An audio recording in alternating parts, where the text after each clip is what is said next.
Oh, well, hello there. Welcome back to Tech Odyssey.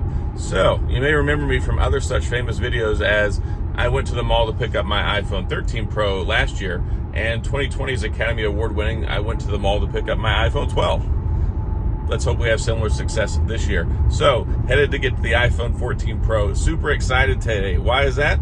Not because it's a North American model that's eSIM only. No excitement there. However, if you've been following my channel for any amount of time, you know that I love the color purple, and I've been excited about getting an iPhone 14 Pro in purple. Looking forward to this, so let's go pick it up. Well, it's bright and early. You can see the sun is coming up. It's just before 8 o'clock in the morning. One little secret here. My time is not till 1 o'clock to pick it up, but they have a standby line, so you can actually usually go in and get it earlier than your time. You just kind of have to stand off to the side until they can get to you. Let's hope it holds up again this year, right?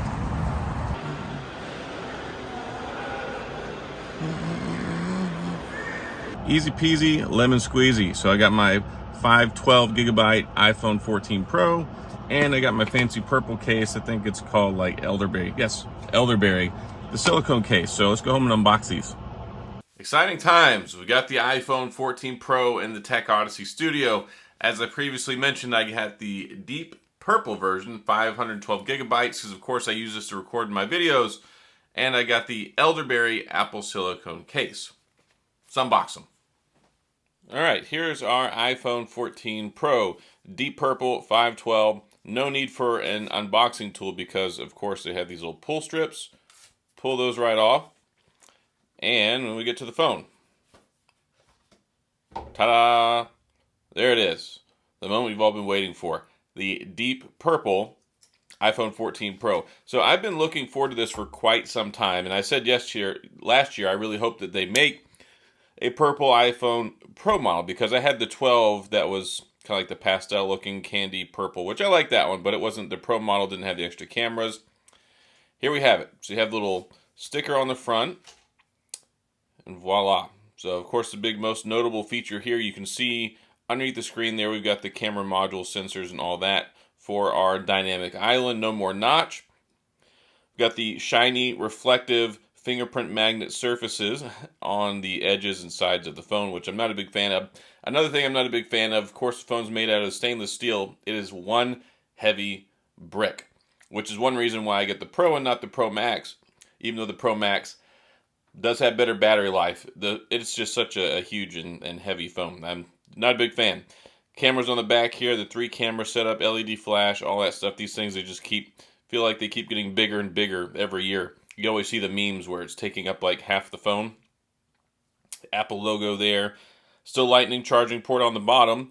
This is the North American model. So as you can see on the side, there is no SIM tray. This is a eSIM only phone. And look, I've only been handling this, and I just washed my hands before I opened up this box too.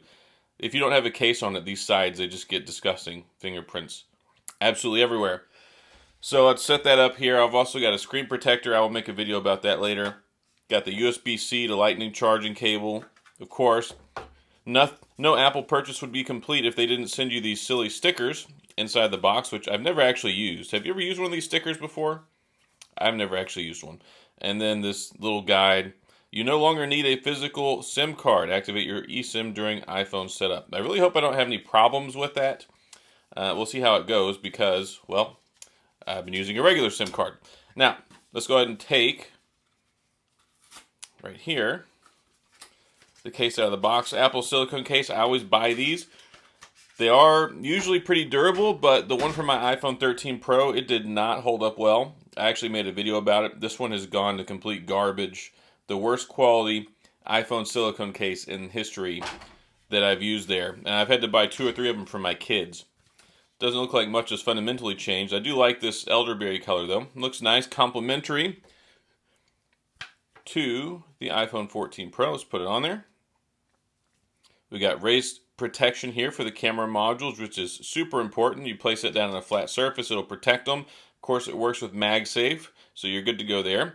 Nice opening on the bottom, but basically you're only going to be able to plug in a USB cable down here. I don't expect you to be able to use any adapters, any of that stuff. I like the 2-tone buttons here. That's really nice. You got the black button with the elderberry color, And then, of course, it wouldn't be an iPhone without the mute switch. So let me go ahead and press the button, fire it up. And of course, I'll have to get this set up and transfer my data over, and we'll go from there. Well, this is what I was afraid of. It won't let me transfer my SIM over. So I've got my regular iPhone, I've got my phone number, go through the process. I've tried 3 times to transfer my eSIM over, and yeah, it won't let me. So now I'm going to have to contact AT&T customer care to try and figure out what's going on to get my SIM card transferred over so I can actually use the phone. Well, this has been about the most disastrous unboxing and setup of a iPhone I've ever had. So my microphone needed a firmware update. Apparently it cut off in the middle of my recording, so you didn't get to see me install the screen protector. I bought and installed a Spigen Glaster Easy Fit screen protector. I love these. I think it's about 15 bucks on Amazon. There's a link down in the description if you want to go get one. Fantastic, best screen protectors I've ever put on an iPhone. So easy to install. Seriously, it's really easy. And this is not an advertisement. They're not paying me. I bought this with my own money. I'm just sharing with you my experience. I'm glad I got it on here. And it worked. I mean, first time, the charm, no problem, no bubbles underneath it. It's just such an easy system. So that went well, but it wouldn't let me transfer my eSIM over. I tried recording that. I went through the entire process of trying to show you how to set up the eSIM. It didn't record that either. So it's actually pretty easy if it doesn't let you set it up in the initial settings. It tries to walk you through it. There'll be a prompt once you get in the iPhone. However, I got it here, got my elderberry case, got the 512 gigabyte version. Like I said, let me go ahead and take this out of the case so we can show it off.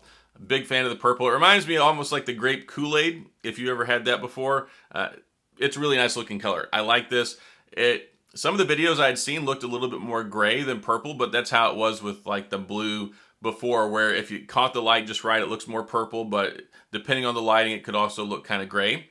So pretty cool there. Again, I went with the 6.1 inch, the Pro model. I don't like the big, gigantic Pro Max model. It hurts my hand to use it. But the thing is, I use my phone all the time, probably a very unhealthy amount, especially compared to most normal people.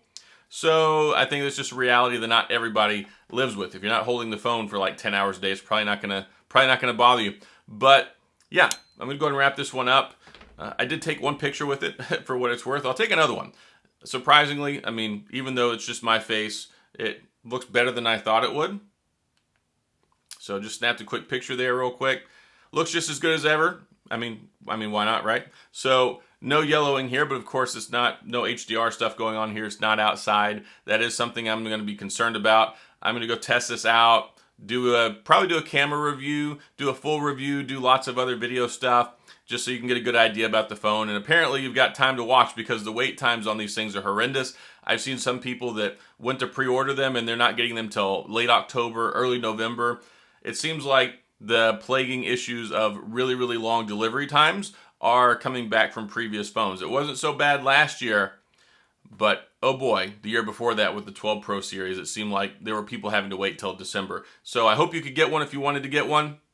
Wrapping this up, not going to make this a long video. Honestly, I don't know what the runtime is right now, but I think I've talked about all of it. Got it. Going to set it up and keep using it, record my videos with it, and we'll see how things go, and I'll update y'all once I'm able to get my eSIM working, which is a really frustrating thing right now. So that's all I've got. If you have any questions or comments, please go down in the comment section. I'll get back with you. If you enjoyed the video, please hit the like and the subscribe button and the little notification bell if you want updates when new videos come out. And as always, thanks for being here. I appreciate you watching, and I'll see you guys next time.